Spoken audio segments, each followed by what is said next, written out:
Good evening, I'm John Yang. Jeff Bennett and Amna Nawaz are away.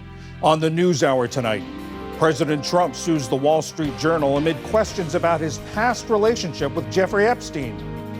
The former head of the State Department's effort to combat human trafficking discusses the effects of cuts to that office. And we examine what life now looks like for some of the only refugees to arrive in the United States since President Trump took office. There's neighbors and family who we were going through the process of resettlement together with, and they are still really suffering, awaiting to be relocated.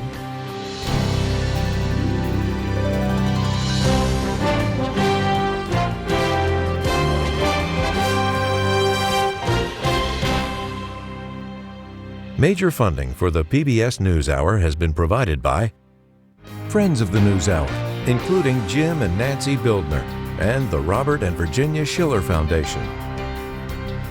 The Judy and Peter Bloom Kovler Foundation, upholding freedom by strengthening democracies at home and abroad.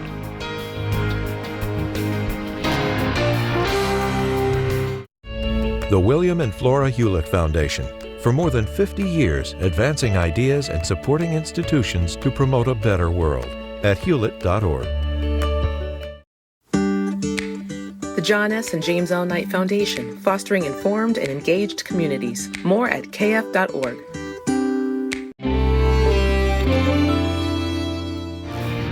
And with the ongoing support of these individuals and institutions.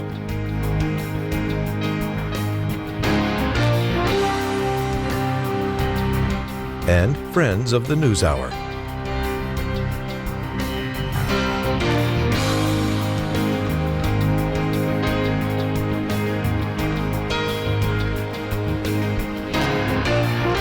This program was made possible by the Corporation for Public Broadcasting and by contributions to your PBS station from viewers like you. Thank you. Welcome to the NewsHour. Nearly 6 years after he died, disgraced financier Jeffrey Epstein is still at the center of controversy. Parts of President Trump's political base are angry over the Justice Department's handling of the files from the investigation into Epstein's death in a New York City jail cell and charges of sex trafficking. Some say Mr. Trump himself has become part of the cover-up that they accuse the Biden administration of perpetrating. I still love the president, but this Epstein stuff not going away. As President Trump's MAGA base demands more transparency, last night he made a concession, posting that he wants Attorney General Pam Bondi to ask a court to make some Epstein investigation documents public. It came as the Wall Street Journal said Mr. Trump had sent Epstein a 50th birthday greeting in 2003 that included the outline of a naked woman and closed with, "May every day be another wonderful secret." The president called the story fake and filed a lawsuit. House Democrats have seized on the division among Trump supporters to press a bipartisan resolution sponsored by Republican Representative Tom Massey of Kentucky and California Democrat Ro Khanna. It calls on the Justice Department to release material from its sex trafficking investigation into Epstein. We should put everything out there and let the people decide it. On a podcast earlier this week, Speaker Mike Johnson, who rarely breaks with the president, agreed with critics who say the Attorney General must be more transparent. She needs to come forward and explain that to everybody. So far, Mr. Trump has backed Bondi, who once claimed to have Epstein's client list on her desk, but now says no such list exists. On a podcast last fall before the election, Mr. Trump also referred to a list. It's just very strange for a lot of people that the list of clients that went to the island has not been made public. Yeah, it's very interesting, isn't it? Probably will be, by the way. Probably. So if you're able to, you'll be... Yeah, I'd certainly take a look at it. So did his running mate. Seriously, we need to release the Epstein list. Online, conservative influencers and activists have harshly criticized the president. Total disaster the way Trump handled all this. The young men and the Gen Z audience that I represent, they are flaming mad right now about this stuff. Who is Trump protecting? Because he's clearly protecting someone. Is it himself? But today, even some of the conservative critics of the president's handling of the Epstein matter rushed to defend him over the Wall Street Journal report. Charlie Kirk posted that he doesn't believe it. Elon Musk wrote that it didn't sound like Mr. Trump. And activist Laura Loomer called it totally fake. For more on all of this, Glenn Thrush, who covers the Justice Department for the New York Times, and Dave Weigel, who covers politics for Semaphore. Glenn, I want to start with you. The request the president made of the attorney general was to ask a judge to release pertinent grand jury transcripts. Why now? Why make this request now? Well, I think it's purely for political reasons. There are not important investigative reasons. In fact, it's coming around 10 days after Pam Bondi closed down the investigation altogether. So it represents a bit of a reversal of course. Let's talk a little bit about what is available. First of all, we don't know which grand jury we're talking about. Is it Jeffrey Epstein's grand jury, which was convened prior to his death, his hanging, or was it Ms. Maxwell, his associates, which was convened in 2020 or 2021 and ultimately led to her conviction? There was also some grand jury activity in Florida and perhaps in some other states, I was told. So we don't know where they're going to release this testimony from. The other question is, how do they define pertinent? We don't know. Is that just relating to Epstein? But the deeper question here is, what are we even talking about? These are transcripts that are very narrowly tied to the Jeffrey Epstein case. The real trove of documents, the ones that Bondi, Kash Patel, the FBI director, Dan Bongino, his number two, have referred to, is this group of documents, thousands and thousands of documents and videos that are stored in Winchester, Virginia, outside of DC, that they have spent the better part of 3 months pouring through anyway. So in general, I would just say there is a great deal less here than meets the eye. And given those limitations, is this going to satisfy the people who are demanding more transparency on this? It isn't now. I mean, I think it's putting a Band-Aid on a wound that is way too significant to be able to cover up. I think what it does is it gives him a talking point, and it gives his allies on social media and in Congress a way to sort of say that he is taking decisive action. And it gives Pam Bondi, who has been an even bigger target of Donald Trump's far-right influencer class, a little bit of cover. But I think at the most, it gets him a couple of days. And this story is not going to go away, even though we're seeing this concerted effort on the part of the White House and all of their surrogates to cast doubt on the Wall Street Journal, to raise counter issues, to bring up new questions, about the previous DOJ under President Biden. So I just think we're seeing a lot of the same patterns we've seen in previous Trump crises of distraction, counterattack. But ultimately, this is a different kind of a crisis that is going to require a different kind of a solution. And one, frankly, I don't think the White House or the Justice Department have yet figured out. Dave, these conspiracy theories about the Epstein investigation have been part of MAGA for a very long time, and a lot of it was fueled by President Trump when he was in the White House the first time as a candidate. He wants his supporters to move on. Are they going to? They haven't been, and let's define his supporters. Elon Musk is probably the most influential of the people who were advancing this line that something was in the Epstein files, the catch-all term for all of this, that would reveal perfidy, crimes, pedophilia by pick a name out of a hat of your liberal enemy. You could see him before the election talking to Tucker Carlson, suggesting that people like Reid Hoffman might be in the files, Bill Gates might be in the files. And there are people we've talked about all week, Kash Patel, Dan Bongino, who are advancing this, that there must be something in these files that the elites don't want me to know. The way Elon put it was the elites don't want Kamala to win. They're giving her all this money because they know they'll be exposed in the files. With that not happening, that is a great disappointment. That is the religion predicting the world's going to end. It doesn't end, and people wake up the next day. That's what's been happening to true believers of this theory. They're also true believers of the president, and that is where Glenn was putting this really well. The story has been moving. And the Trump strategy of just being on the attack constantly, you've already seen where that's been moving, not just attacking the Wall Street Journal, but using the powers that they have in the DOJ, all the intelligence apparatus, to say, well, look at this. Look at this new information about the Russia investigation in 2016. Look at this new information about, for example, this was more recent, how the Biden administration was looking at families that spoke up at school board meetings. That's already where this is going, is look at the ways that Donald Trump and his administration administration now in power is delivering on other things you care about, please forget how much you cared about the Epstein story. Politically, how serious is the fact that some of his supporters are sort of disenchanted with him over the Epstein case? It hasn't been that significant. There hasn't been polling on this except for how is the administration handling this? And it's been terrible. This is the first thing. Quinnipiac's polling was only 40% of Republicans said they were satisfied with the way the president was handling the Epstein files. That's not good. They are not turning around and saying, I'm going to vote for Democrats. They're the hardest to, the people who are disappointed in this, we talked a lot in the press about the podcast culture, the new media. There are a lot of people who came in, voted for Trump for the reasons that I was discussing. Elon Musk supported Trump, who are not going to be enthused and are going to be disappointed. It'll be hard to convince them that actually they should care about some other investigation, some other revelation instead, because that one's not putting Hillary Clinton and Bill Gates in jail, frankly. And with Democrats, you don't find a lot of they certainly don't believe that there are files that are going to reveal everything about their enemies.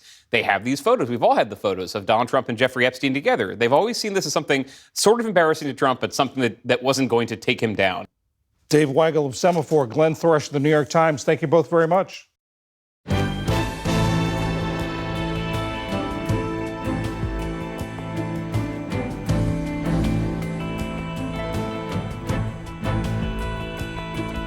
We begin the day's other headlines in Brazil, where the country's Supreme Court has ordered former President Jair Bolsonaro to wear an electronic ankle monitor. In the capital, Brasilia, today, federal police searched his home and his party's headquarters. Bolsonaro is on trial for allegedly attempting a coup to overturn his 2022 election loss. The court also barred the 70-year-old from leaving his house at night and from communicating with key allies. That includes his son, Eduardo, who has been in the United States lobbying the Trump administration on his father's behalf. Today, Bolsonaro called the measures a supreme humiliation. There's nothing concrete there. There's no proof of anything. Besides, I've never thought of leaving Brazil. I've never thought about going to the embassy, but the precautionary measures were imposed because of that. Bolsonaro also told the Reuters news agency that he thinks the court orders are in response to President Trump's criticism of his trial. Both men have called it a witch hunt, and last week, Mr. Trump said he would impose a 50% tariff on Brazilian goods, tying them directly to Bolsonaro's legal problems. At the White House today, President Trump signed into law the first major legislation aimed at regulating cryptocurrencies. During an event in the East Room, Mr. Trump signed the Genius Act, which sets initial guardrails and consumer protections for stable coins. These are a type of cryptocurrency that are tied to assets like the U.S. dollar. As such, they're meant to be less volatile than other forms of crypto. Its passage by Congress this week was seen as a major step forward for the industry's efforts toward mainstream usage and acceptance. Venezuela released a group of jailed Americans today in a three-nation deal that also included El Salvador. Under the agreement, 10 Americans who had been seized by Venezuelan authorities will be freed.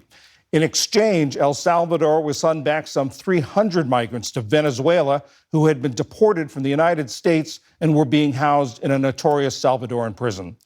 The Trump administration had paid El Salvador $6 million in March to take those Venezuelans, accusing them, without evidence, of belonging to the Tren de Aragua gang. In Syria, violence between Druze militias and Bedouin clans has returned to the southern Suwaida province.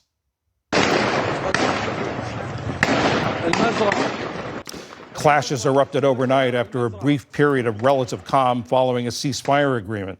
Today, smoke rose over buildings and Syrian government forces rolled back in and tried to restore stability.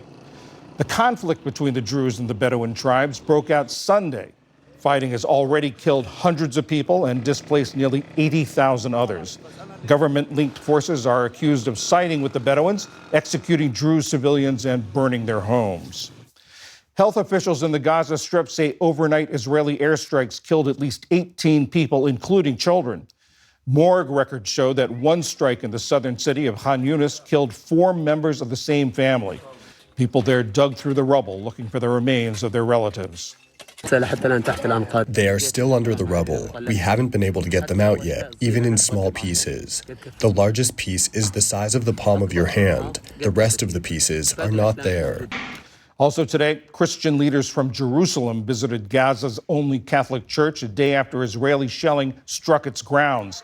The attack killed 3 people and wounded 10, including the parish priest. Both Pope Leo and President Trump condemned the attack, and Israel issued a rare apology, saying it was an accident. In Pakistan, authorities say intense floods have killed at least 57 people over a period of 48 hours. Relentless monsoon rains swept through Punjab this week, leaving a trail of destruction in the nation's most populous province. Officials say falling buildings caused most of the deaths. Among them were 24 children. This week's surge brings the death toll to at least 180 people killed since Pakistan's monsoon season began in late June. On Wall Street today, stocks ended an otherwise strong week on a quiet note. The Dow Jones Industrial Average slipped about 140 points on the day. The Nasdaq managed a slight gain of just 10 points, and the S&P 500 ended virtually flat. Felix Baumgartner, the first skydiver to break the sound barrier, has died. Baumgartner made headlines in 2012 when he jumped from a capsule 24 miles above Earth, reaching a speed of over 800 miles an hour. That's well above the speed of sound. Known as Fearless Felix, Baumgartner started skydiving when he was just 16. He grabbed worldwide attention in 1999 by jumping off Brazil's famous Christ the Redeemer statue and later crossed the English Channel using a specially designed carbon fiber wing. Speaking shortly after his space jump in 2012, Baumgartner reflected on what it means to be in the air.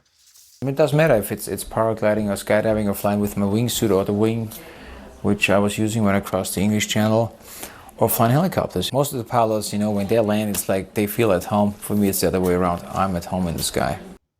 Officials in Italy say Baumgartner died yesterday in a paraglider crash. The cause of the incident is still being determined. Felix Baumgartner was 56 years old. And Oscar-winning lyricist Alan Bergman has died. In 1974, Bergman and his wife Marilyn won an Oscar for The Way We Were. The way we were. That fan favorite was featured in the Barbra Streisand film of the same name. As a writing team, they collaborated on hundreds of songs for movies and television, winning a total of 3 Oscars, 2 Grammys, and 4 Emmys. They were married for more than 60 years until her death in 2022. Alan Bergman's family say he had suffered from respiratory issues in recent months, but had continued to write songs till the very end. Alan Bergman was 99 years old. Still to come on the NewsHour, David Brooks and Jonathan Capehart weigh in on the week's political headlines. CBS cancels The Late Show with Stephen Colbert, citing financial considerations. This is the PBS NewsHour from the David M. Rubenstein Studio at WETA in Washington, and in the West from the Walter Cronkite School of Journalism at Arizona State University. The intense focus on President Trump's handling of the files from the Jeffrey Epstein criminal investigation has renewed attention on the problem of sex trafficking in the United States and around the world. 25 years ago, Congress mandated that the State Department have an office tracking the scope of human trafficking and working to combat it. According to that office, of the 25 million plus victims globally, in 2023, just 134,000 victims were identified worldwide. That led to more than 18,000 prosecutions. Last week, the Trump administration drastically cut that office's staff. Here's how the Deputy Secretary of State for Management and Resources explained the decision. For too long, single-issue offices have mushroomed in number and influence, often distorting our foreign policy objectives to serve their specific interests, slowing down the department's ability to function. For more on all of this, we turn to Cindy Dyer, who, during the Biden administration, was the State Department's ambassador at large to monitor and combat trafficking in persons. Madam Ambassador, your reach was global, but let's talk about the United States. How big a problem, how widespread is this problem in the United States? Human trafficking is a huge problem in the United States, both sex trafficking and labor trafficking. And it is a problem that we share with other countries too, which is why the work of the Trafficking in Persons Office is so critical. Talk about the problem globally as well.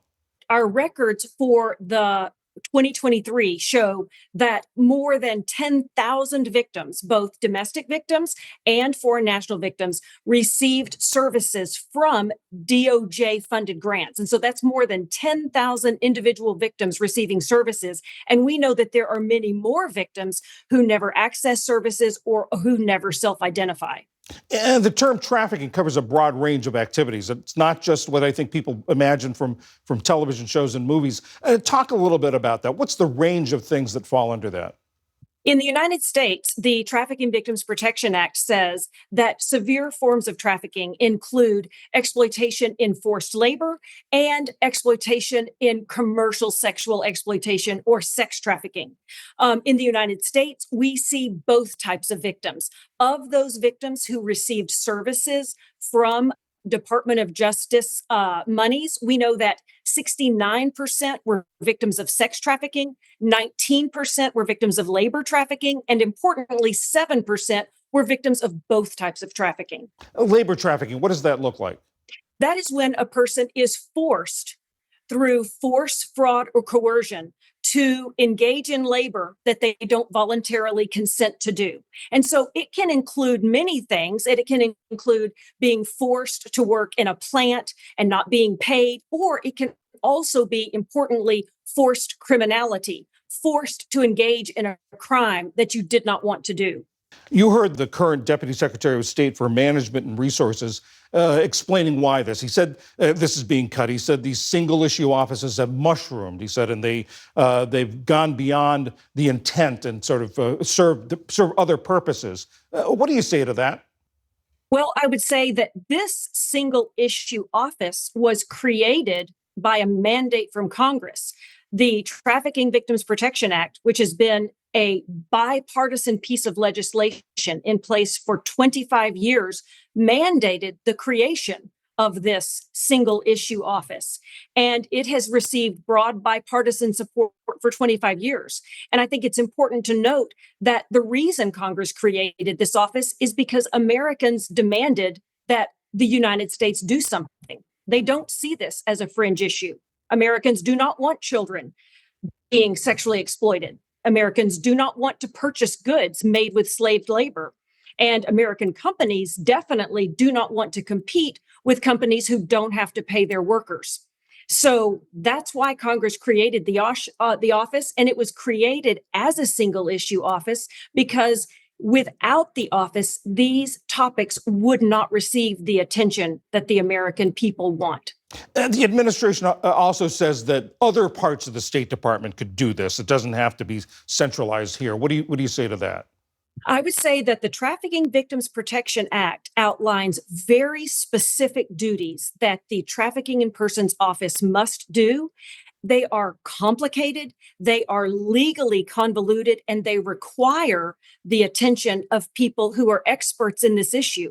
One of the things that we have to do is to every year publish a report that analyzes government efforts to combat trafficking in persons in 188 different countries. Plus, we are required to represent the United States and make sure that the Uyghur Forced Labor Prevention Act is being implemented, that the Forced Labor Enforcement Task Force. These are things that require specialized expertise. What do you think are the effects of these cuts that the Trump administration has made on the issue and also on people who are being trafficked? These cuts will make it impossible for the staff at the Trafficking in Persons Office to comply with their statutorily mandated obligations. With the staffing levels that are left, there is no way they can comply with what Congress is requiring them to do. That includes releasing the Trafficking in Persons report, but it also includes overseeing foreign assistance, such as our child protection compacts, which we work with other countries to implement to make sure that children are safe from sexual exploitation and forced labor. The office simply cannot do those statutory obligations at the current staffing levels. So what's going to happen to people who are being trafficked in the conditions you were just speaking about? There will not be as many services available for victims of human trafficking in other parts of the world, in countries where we had been providing support. I think that you will also see a reduction in prosecutions of traffickers, which does not help the situation here in the United States, because we know that this is a crime that transcends barriers. So there will be, it'll be hard. It will be hard for victims, and it will be hard for those who are trying to hold perpetrators accountable. Former Ambassador at Large Cindy Dyer, thank you very much. Thank you.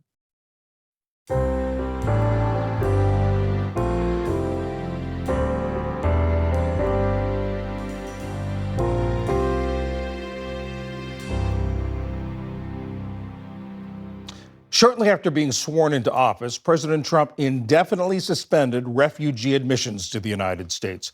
After months of legal challenges, only a small group of refugees has been allowed into the country. White House correspondent Laura Barone Lopez has an exclusive report on one family's journey here. In the early morning hours last Saturday, John, Anna, and their 6 children arrived at Bradley Airport in Hartford County, Connecticut, ending a journey more than a decade in the making. Our journey was long. We were very tired when we arrived, but the manner in which we were welcomed, all the exhaustion faded away. That welcome came from staff at the Jewish Family Service of Western Massachusetts, a local nonprofit that resettles refugees. John and Anna, whose names we've changed for their safety, met and lived in a refugee camp in Zimbabwe for nearly 20 years. Both had fled their own countries, Rwanda and the Democratic Republic of the Congo, fearing for their lives. They built a family, but were never able to live outside the camp or put down roots. There was no purpose to our lives, and every day was a struggle. When we got the news that we could travel to the U.S., we were very happy.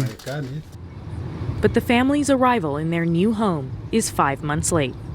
They were all set to come to the U.S. earlier this year, after packing up, giving most of their possessions away, and leaving the refugee camp.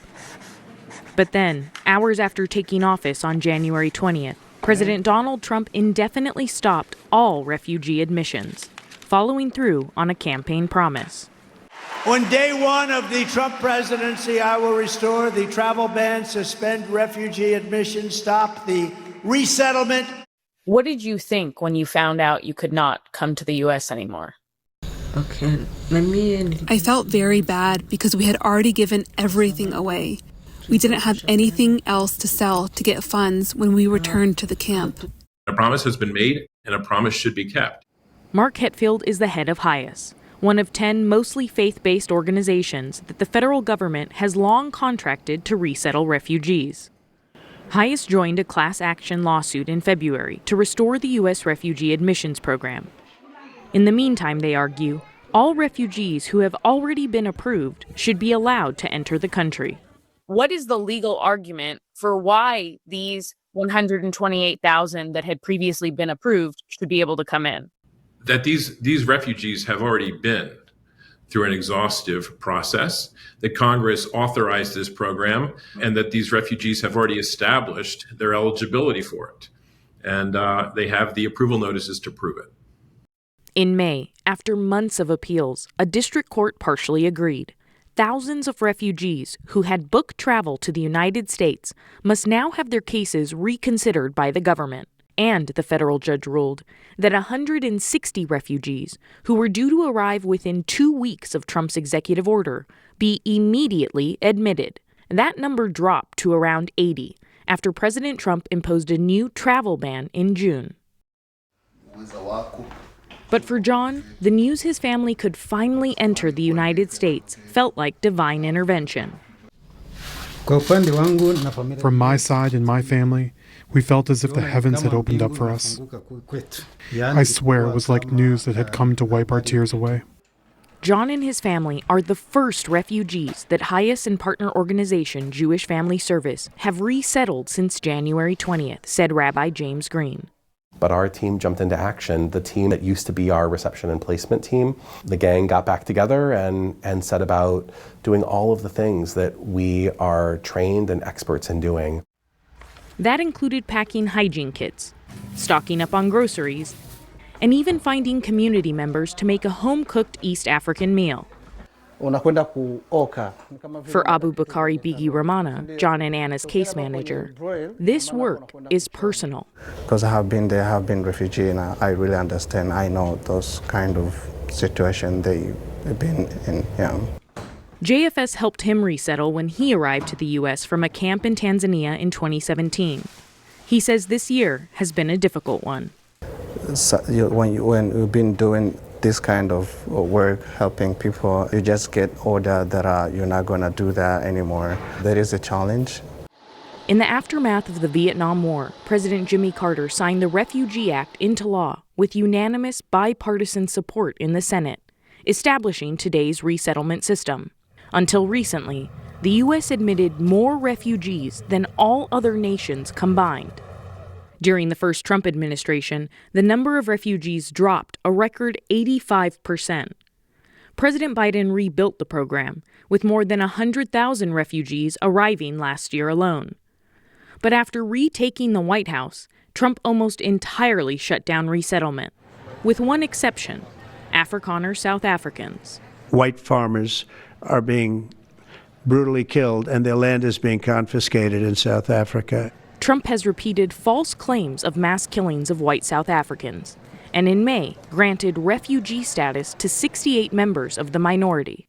The White House did not provide anyone for an interview, nor responded to questions about refugees like John and Anna.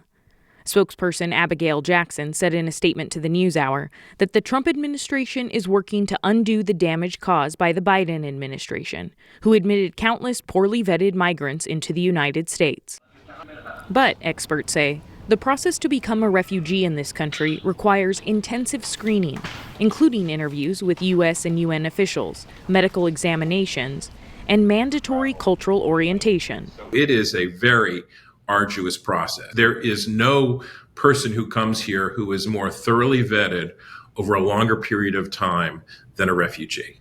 And when people talk about waiting in line to come here the right way, these are people who are waiting in line. Back in Massachusetts, Alina Duchenko, who is from Ukraine, helped JFS resettle 481 refugees last year.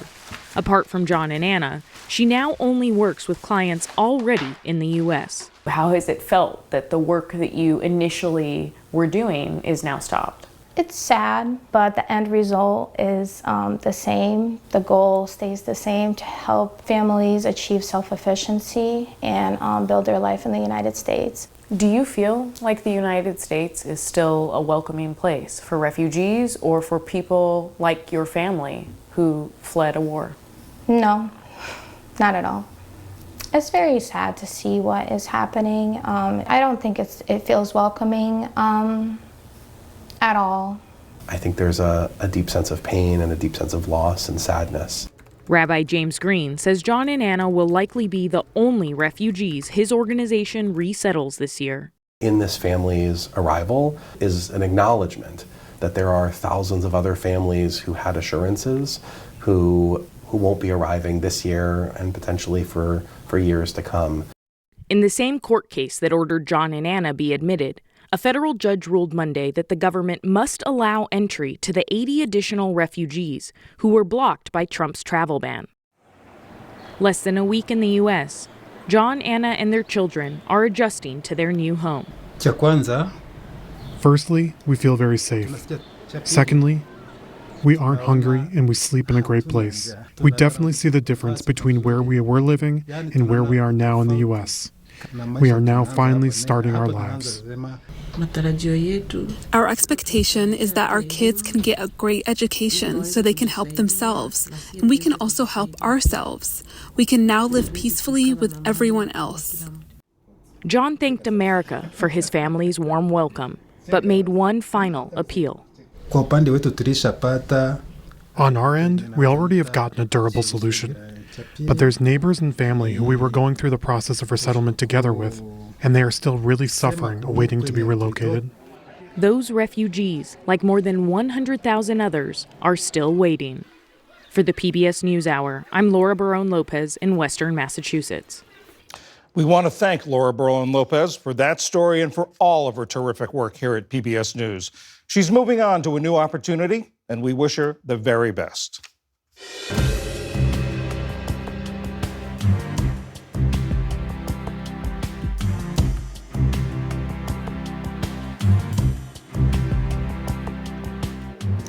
The MAGA debate over releasing the Epstein files intensifies, while congressional Republicans deliver a win for President Trump by clawing back $9 billion in foreign aid and public media funding.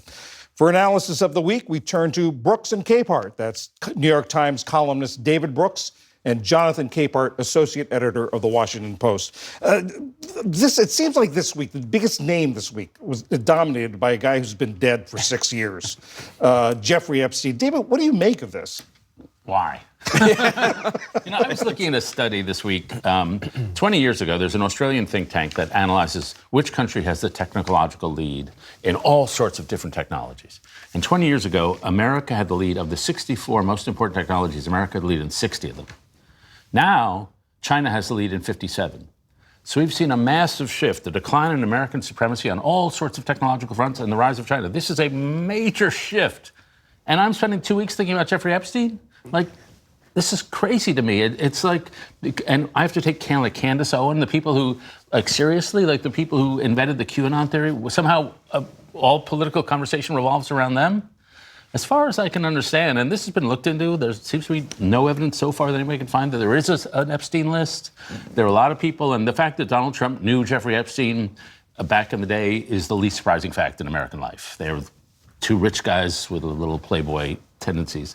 But like a lot of people, Donald Trump had a fight with Epstein apparently in 2004 over real estate, and they broke. And Epstein was then arrested and indicted a couple years after that. So a lot of people knew Jeffrey Epstein in those days, and a lot of people broke with him. Bill Clinton, Les Wexner. And so to me, I just don't see the story there unless you've got some crazy conspiracy theory that there are a million pederasts running around, which I do not believe there are. Jonathan? Well, that's the thing. There are a lot of people who believe that there are millions of pederasts running around out there who are part of the quote-unquote deep state and running the country. And the conspiracy theory also says that these pedophiles are Democrats. And the problem the president has is that he helped fan some of those flames. He was elected by people who believed him when he said, like, we're going to get to the bottom of the Epstein thing. And when you have Kash Patel, Don Bongino, Pam Bondi, all people who dabbled in the conspiracy theory, going before the cameras and saying, yeah, no, there's nothing here. There's no list, there's no conspiracy. Of course these folks are going to be upset. And I think the way the president is handling this, just to get into the realm of politics, because I'm with David, I can't believe I'm trying to understand this entire web. But this is a political problem of the president's own making. His whole handling of this, the moment he said the word hoax was the biggest tell. And I think for his followers, that was also a tell for them because, wait, you used hoax about the 2020 election, about the Russia investigation, about anything where he's gotten into trouble. And so how he gets out of this with his supporters, I'm not sure. But suing the Wall Street Journal is not the way to go about it. Again, another tell. This is all part of a pattern. When he gets into trouble, he uses hoax and then he sues. But as we all know, part of suing is discovery and depositions. And I guarantee you, Donald Trump does not want to be a part of any of that. David, sort of on the political part of that, the Quinnipiac had a poll on this. They asked Americans what they thought, whether they supported or disapproved of how the president was doing on this. And among Republicans, it was 40% approval, 35% disapproval. So it's pretty close, pretty narrowly margin. And as Jonathan said, the president responded by going on Truth Social and said the 35% who opposed it had fallen for a hoax. Could there be political ramifications of this? It's the first time we've seen the MAGA alliance split in this way. I mean, I can't think of another issue where it's been so split. A beginning on immigration. People are taking a look at those ICE raids, and even a lot of Republicans are saying, whoa, whoa. But on that, something almost close to a 50-50 split, that's pretty unheard of. And the problem, and just building on what Jonathan said, the people who voted for Trump, a lot of them really have been betrayed over the last 40 or 50 years. But their lives have been made worse by impersonal forces, like technological change, globalization. But it's very easy and satisfying to say, no, it's not impersonal forces, it's evil people. There's an evil person, and it's those evil elites. And Jeffrey Epstein comes packaged as the personification of the evil elite who is not only insular and spoiled and too rich, but predatory. And so they picked that one person and they revolve the whole worldview around it. And the problem is that Donald Trump trafficked in those kind of simplicities. And so now he's being hoisted on his own mythological petard. By the way, I said 35% disapproval. It's actually 36. But Jonathan, is there an opportunity for Democrats here? Sure. And, I mean, if you just take out the personalities and just look at, the entities, Republican president in deep trouble with his own supporters over a fundamental thing that they cared about. The opposition party, the Democrats look and see an opportunity to basically just beat the hell out of him. This is what they're doing, and I don't blame them for it. Every time they've tried to attack President Trump on policy and substance, on the merits, it doesn't really seem to get anywhere. But on this, I think they see an opportunity and an avenue to try to hurt the president, but then at the same time, get in there and say, like, this isn't the only thing he's doing. Let's pay attention to the economy. Let's pay attention to the ICE raids. Let's pay attention to all these other things we've been banging the drum about since January 20th, but not getting a hearing. Jonathan, sticking with you, the Senate passed, the House passed as well, the rescission bill after the Senate made a couple of changes to pick up 1 or 2 votes to get it across the finish line. House Speaker Johnson says there's going to be more, that this is a major way they're going to cut federal spending. What do you think of that? I mean, is anyone surprised? Anyone read Project 2025? The budget director, Russ Vought, chief architect, this has been the plan all along. I'm not surprised that Congress has passed this. Why? Because Congress has basically given up its role as a co-equal branch of government. It is now just basically the staff arm of the White House. So, yeah, they rescinded $9 billion. They're going to rescind more simply because the president can count on Republicans to pass these things. But the money that's being taken away, the problems that it will cause for American soft power with foreign aid, the problems it's going to cause here at home, the money taken away from public media. Do Republicans understand that a lot of the radio and television stations in their districts depend on that money? I don't think that's quite hit yet. David?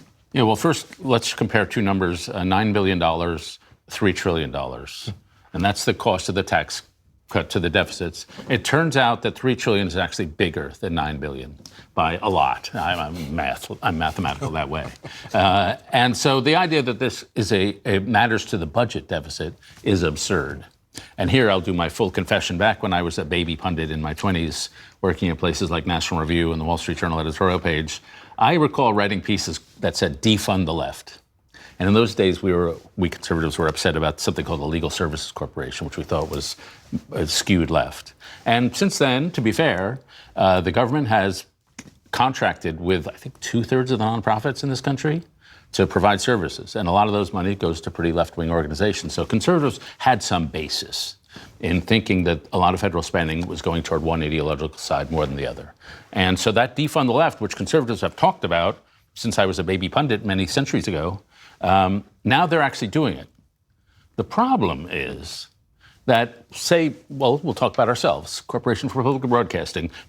Republicans have been going after that since we were all in diapers. But there are always enough Republicans who understood what Jonathan just said, that, hey, I'm in Maine here, and I like having some local media. And so there was always that rump that would stop it. That rump is gone. And so all the defunding the left, the conservatives have been dreaming about for decades now, they're doing it, and I should say perceived left. It's not always that the institutions they think are left. Anybody who doesn't agree with them is left. And so they're having their way. And the one thing, just one final thing, because of Susan Collins, Senator from Maine, they were able to save some of the PEPFAR money to HIV. But they've gutted the actual infrastructure of PEPFAR. There are all these medical facilities across Africa, the offices here. They've destroyed it. So whether they appropriate the money, there's no PEPFAR. And so the cost in human lives will remain gross. David Brooks, Jonathan Capehart, thank you both very much. Thank you.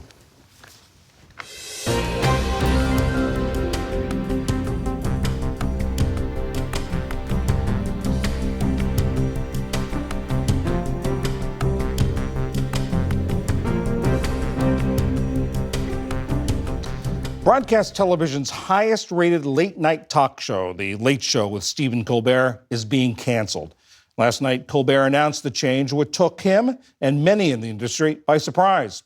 Paramount, CBS's parent company, called it purely a financial decision. But as our Stephanie Sy reports, the timing is raising questions. If a bombshell can be casually dropped, he did it. Next year will be our last season. The network will be ending The Late Show in May. And a chorus of boos when Stephen Colbert announced the cancellation of the long-running Late Show at the taping for last night's program. it's not just the end of our show, but it's the end of The Late Show on CBS. I'm not being replaced. This is all just going away. Colbert, who took on politics and President Trump in sharp-tongued monologues, will end his 10-year run next May. This despite the show being nominated for its 33rd Emmy just this week. In a statement, CBS and parent company Paramount called the change purely a financial decision, adding it is not related in any way to the show's performance, content, or other matters happening at Paramount. Despite being the highest-rated legacy late-night show, Colbert's program only averages 2.4 million viewers a night. Declining ad revenue and a shift to streaming have upended broadcast networks' traditional business model. But for many, the timing suggests there may be other reasons for the Late Show's demise. Paramount is in the midst of a multi-billion-dollar merger with movie studio Skydance, a deal that will require the Trump administration's sign-off. This settlement is for a nuisance lawsuit Trump filed. And on Monday, Colbert's monologue made no bones about his take on the company's $16 million settlement with the president over a 60 Minutes interview. Now, I believe this kind of complicated financial settlement with a sitting government official has a technical name in legal circles. It's big fat bribe. Colbert took over the Late Show chair in 2015 after a 22-year run by the show's original host, David Letterman. Last year, he told NewsHour anchor Amna Nawaz he relished the work, even in trying times. It's a gift to us that we get to go out there and do the jokes for the audience, and we get to realize that we're not crazy, and that these things that are driving us crazy or making us anxious are also resonating with the audience. President Donald Trump today expressed his satisfaction with the cancellation, saying, "I absolutely love that Colbert got fired." For more on all of this and the many questions being raised about this decision, I'm joined by NPR's television critic Eric Deggans. Eric, thanks so much for joining the NewsHour. You just heard President Trump's gleeful reaction there. How does that fit into the questions surrounding this move by CBS and whether it was truly just a financial decision or one, as critics say, to appease President Trump? Well, CBS has insisted in statements that this was a financial decision. And of course, those of us who've been watching the late night space for a while know that viewership has been dropping, ad revenue has been dropping, and a lot of the shows have been trying to find ways to cut costs. Late night with Seth Meyers, for example, let go of its in-house band last year to try and save money. And CBS wound up walking away from James Corden, and also the show After Midnight, shows that aired after Colbert, probably because they cost too much and they weren't making money. So obviously there is some truth to this idea that there was a financial incentive here, but the backdrop, of course, is that Paramount, the owner of CBS, is trying to complete a sale to Skydance Media. They need federal approval for it to happen.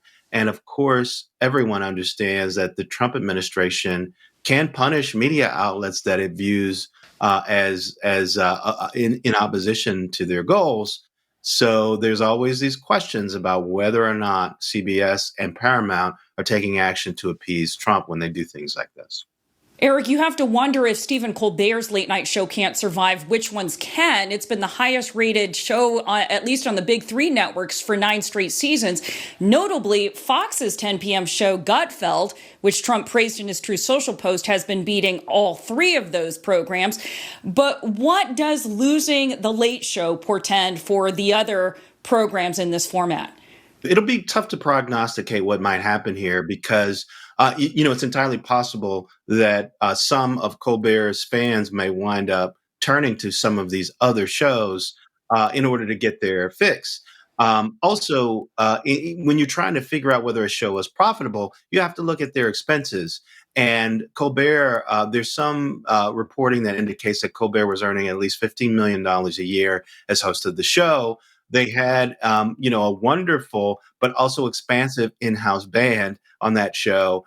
It's entirely possible that there might be a way for some of these other shows to streamline their costs so that, they have a better chance of making money. I think one of their big problems is that younger audiences, which used to be sort of the bedrock audiences for shows like Late Night, back when Conan O'Brien was hosting it and when Jimmy Fallon was hosting it, they have shifted to streaming. The question remains, can late night TV shows reinvent themselves to the point where they might become profitable? If you look at The Daily Show, for example, Jon Stewart returned to hosting it once a week, and its ratings have risen from the time that when they had guest hosts. I'm old enough to remember when David Letterman was hosting The Late Show, and those were big shoes to fill for Stephen Colbert. Speaking of The Daily Show, can you see Colbert landing somewhere back once his stint at CBS is over next year? I think it's much more likely that Colbert may establish a separate media company, an independent media company, in the way that Conan O'Brien did once he left TBS. Now Conan O'Brien has a company that does podcasts, does video podcasts, has a deal with SiriusXM, but he's in control of his own company and his own programs. And I think that's something that you would expect from a talent like Colbert, creating a company where he has more control over what he's doing and the longevity of the programs that he's creating. And, I think this is something we might see other talents do as well. If it gets to the point where NBC and ABC don't want to pay for these shows, I could easily see a Jimmy Kimmel or a Jimmy Fallon hanging out their own shingle, creating their own media company, putting their own programs on YouTube and on SiriusXM and on Instagram and on TikTok, and creating their own little mini media empires where their fans can more directly connect with what they're doing. I think it's a shame that network TV and these big media companies have not found a way to make these shows more profitable and keep these talents on the major platforms that they've been on. But I don't expect these people to go away. Many of them are relatively young, and they just may have to establish their own media companies, create their own media platforms, and speak to their audiences that way. Eric Deggans, TV critic for NPR. It's a pleasure having you on the program. Thank you for having me.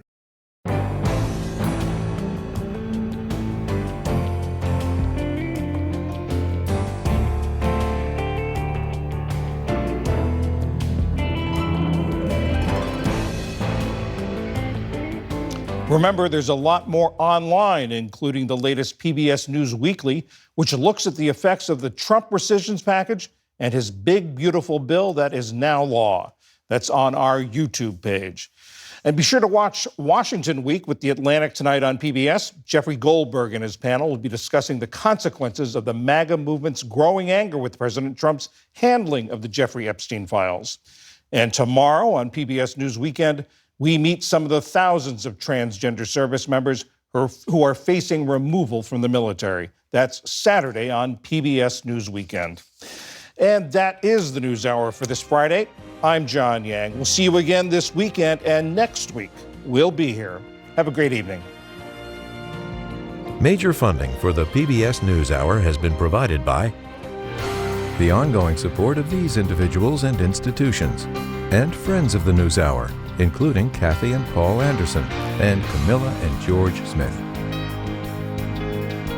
The Walton Family Foundation, working for solutions to protect water during climate change so people and nature can thrive together. A law partner rediscovers her grandmother's artistry and creates a trust to keep the craft alive. A Raymond James financial advisor gets to know you, your passions, and the way you enrich your community. Life well planned.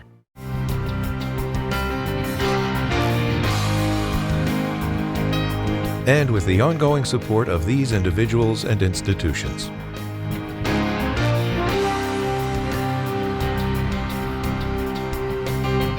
and Friends of the NewsHour.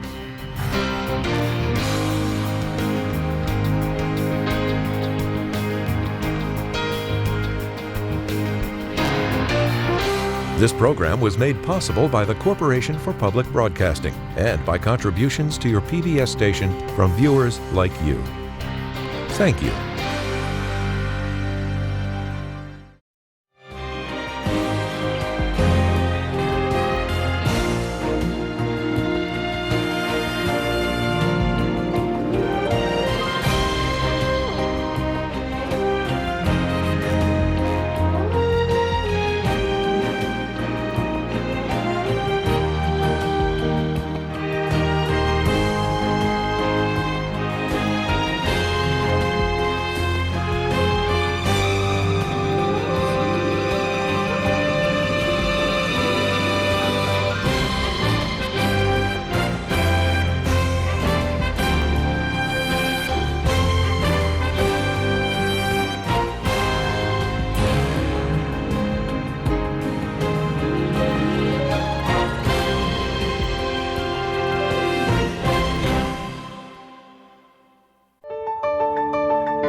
You're watching PBS.